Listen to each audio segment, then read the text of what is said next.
নির্বাচন কমিশনের EC senior সচিব আক্তার আহমেদ জানিয়েছেন, আসন্ন ত্রয়োদশ জাতীয় সংসদ নির্বাচন রোজার আগেই অনুষ্ঠিত হবে। ভোটের অন্তত ৬০ দিন আগে তফসিল ঘোষণা করা হবে।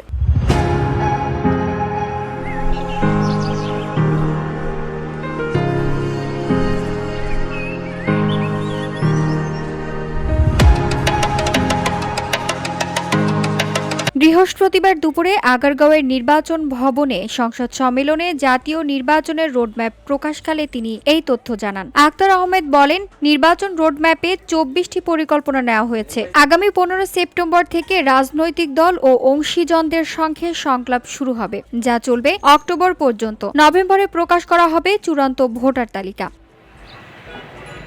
তিনি আরও জানান, প্রতিটি বুথে ৬০০ পুরুষ ও ৫০০ নারী ভোটার রাখার পরিকল্পনা করা হয়েছে। ভোটের ৩০ দিন আগে বুথ ভিত্তিক এই তালিকা প্রকাশ করা হবে। ইতিমধ্যে সীমানা পুনর্নির্ধারণ বিষয়ক শুনানি শেষ হয়েছে। ১৫ সেপ্টেম্বরের মধ্যে সংসদীয় আসনের সীমানা চূড়ান্ত করা হবে বলে আশা করা হচ্ছে। এর আগে প্রধান নির্বাচন কমিশনার এম নাসির উদ্দিনের সভাপতিত্বে অনুষ্ঠানে উপস্থিত বৈঠকে ৪ নির্বাচন কমিশনার ও সচিব মিলে রোডম্যাপ অনুমোদন দেন।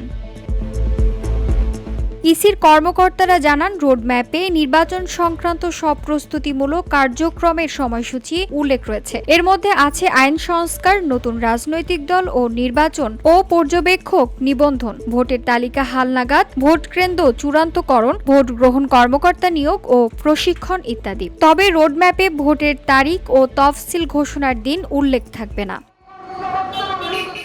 VOD Bangla news desk.